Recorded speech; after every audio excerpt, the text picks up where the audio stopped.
Slow on. Good morning. When I went for my morning walk today, I meditated on Lao Zi's words. Embrace simplicity, put others first, desire little. And as I would walk, I would just simply say to myself, embrace simplicity, put others first, desire little. And I would think about what these words mean. What does simplicity mean? What does it mean to think of other people first? What does it mean to desire little or not want very much? And then I thought of three words. Me, my, mine. Whoa, whoa da, whoa da. And I thought, what is the difference between Lao Zi's words, simplicity, others first, desiring little, and the attitude of whoa, whoa da, mine, my, whoa da. And when I did that, I could see how wise, how important it was to think of the words of the teacher, Lao Zi, and to think about them every day. I did a little book.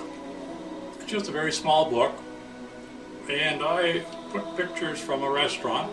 When I was in Taiwan, Susan Lowe's mother took Luke, Lynn, and I to a beautiful, beautiful restaurant that was very, very environmentally positive.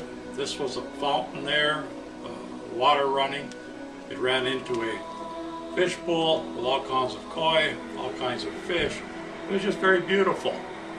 And I thought that this was something that one would appreciate. You appreciate the fact that somebody was so hospitable.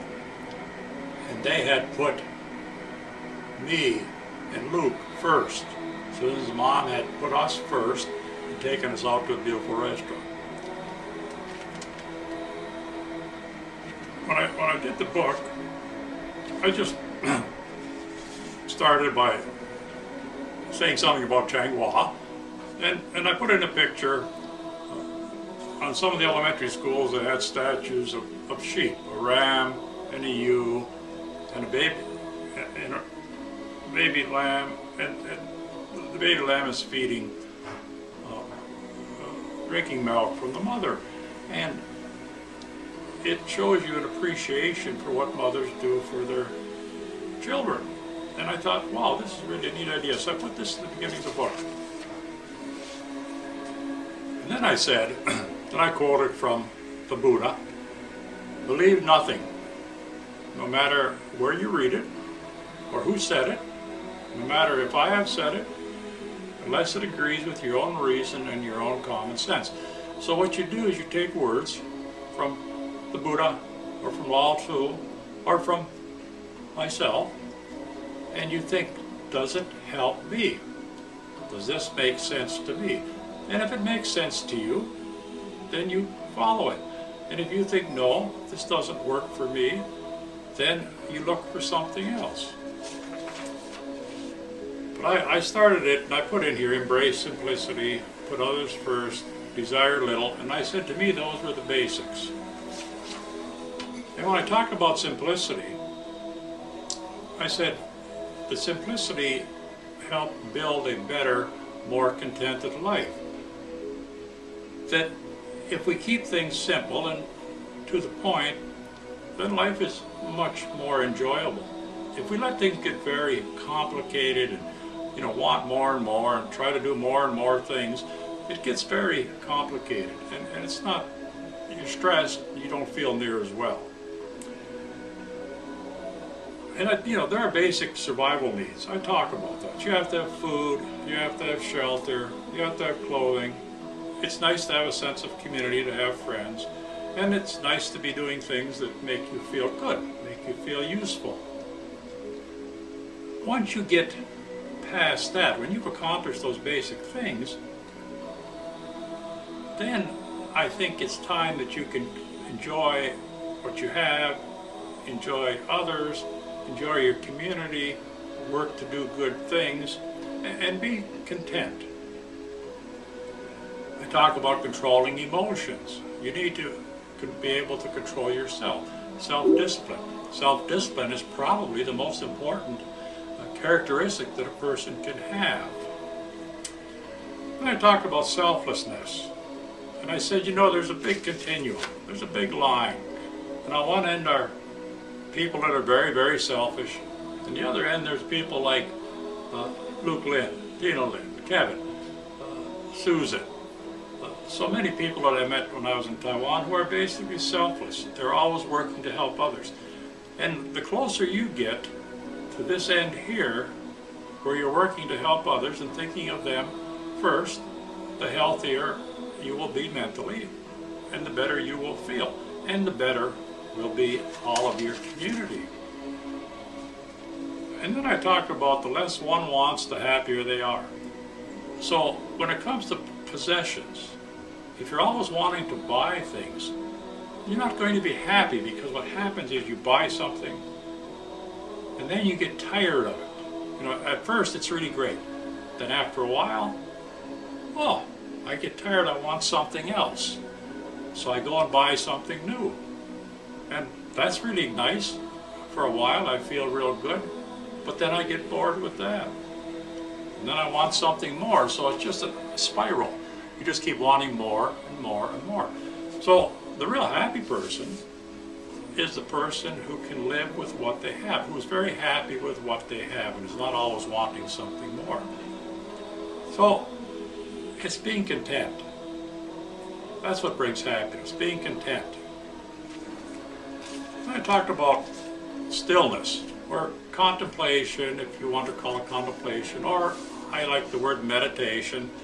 But I find whether it's meditating, like a Buddhist might do, whether it's prayer, like a Christian might do, or if it's just simply sitting, the Zen idea. Just sit, do nothing, just clear the mind. These are all good practices. They all help one be focused, to think and do positive things, to understand much better what life is, and it's just very beneficial. So I find that is one of the reasons I walk in the morning, because I can meditate when I walk.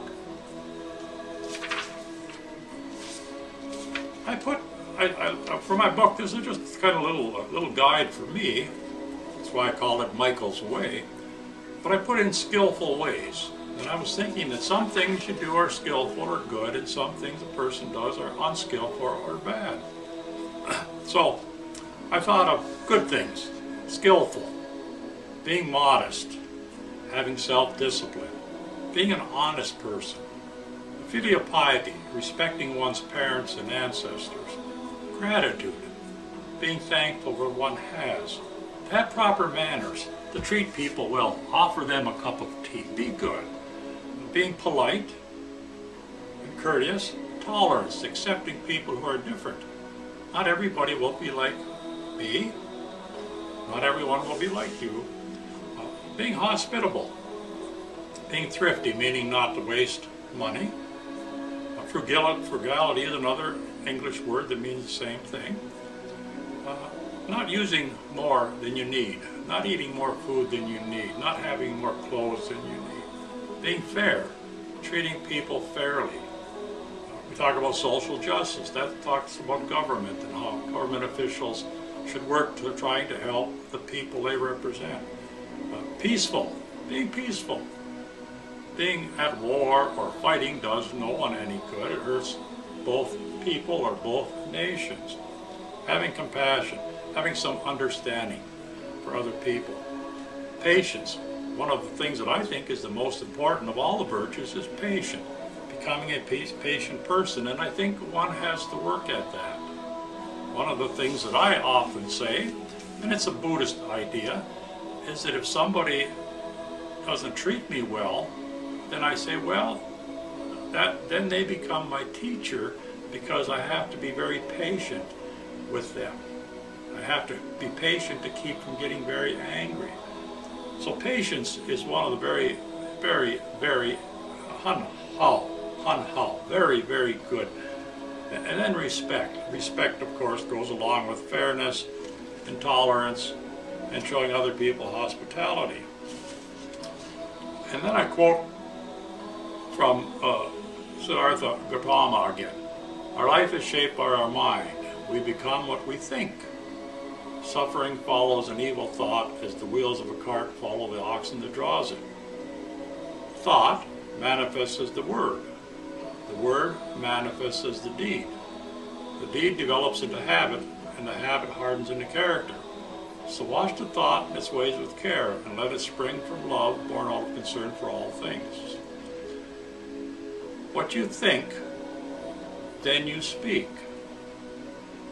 When you speak, you then do things like that, and the more you do it, the more it becomes a habit. So if you're thinking good thoughts and saying good words and doing good things, then you develop good habits. If you are thinking bad or negative thoughts, then you will say bad or negative words, and then that will be your habit. Your habits will become negative, and your character will become negative. You will not be a nice and good person. Very important. I do a daily checklist, and for me, a checklist just says, okay, Michael, Grandpa Mike, what do you want to make sure you think about or do every day? Well, the first thing is I put on mine is walking. It's important to me to walk each day. And I know it's easy for me because I'm older and retired and I do not have to go to a job every day. But I try to walk every day. I wrote strength training. I have a weight bench. I try to do a little bit of exercises with barbells or just something to keep my muscles, to keep active. And then I say calorie count because I count the calories, the fuel that I eat. I count and watch each day how much I eat so I don't eat too much. And I try to study every day. Sometimes that's reading a book. Maybe it'll making a video like this, but I try to do something that is study for me each day. And I try to do a language each day. I try to learn a new Mandarin word, or maybe how to write a new Mandarin figure in writing. And each day I try to do that sometime. And then I think about skillful and unskillful. I think, did I do good things today, or did I do bad things? What did I do that was good? What did I do that was not so good? And I think about meditation. I said stillness in my book, just meaning I want to take a certain amount of time each day and just sit back and just meditate. Then I say, Michael, were you selfish today? Did you think only of yourself, or were you selfless? Did you think of your parents next door? Did you think of your wife? Did you think of your dogs? Did you try to make sure that things were good for them? Then I say frugal. Did I waste money? Did I buy something that I did not need? Or was I careful with my money? Simplicity. Do I keep things simple? Am I making life as easy for myself as I can? And did I eat simple foods? You know, did I keep things from getting too complicated? Did I desire less? In other words, was I thinking, oh, I want to buy this, or I need this, or I need that, or was I just thinking, you know, Michael, you've really got it good. You've got lots of good friends, you've got lots of books to read, you've got a nice house, you've got a nice wife, you get along very well with your wife, you're very happy, you have a good marriage, and, you know, wow. I don't need anything else. I don't need more things. And then I talk about controlling the ego. And that's harder, but I want to think about that each day. When I write a book and then I send it, for instance, to my friends in Taiwan, I've got to stop and think, now why did I do that? Am I doing that because I want them to think I'm a good writer? Or did I do that because I think I could teach something? And if I'm thinking about teaching something, am I thinking about how that will help my students and my grandchildren? Or am I thinking, oh, they'll think I'm a really great guy? So I try to be aware of how my ego fits into things that I'm doing. And sometimes you realize, oh, you know, part of what I'm doing is because it makes people like me. Well, that's ego. So I got to think about that. And I try to make sure that I'm doing things not so much because it's going to help me, but is it going to help society? Is it going to help the world? So, it's my little book, and I have a very beautiful gift that came from Taiwan here, and I made myself some tea, and I put it in this so I could pour it. And so what I want to say as I say goodbye, I am so thankful for the beautiful tea set that I received from Taiwan. Just makes my whole heart feel very good. So to you this morning, and this is Alashan cha from tea that was sent to me by friends in Taiwan. To you.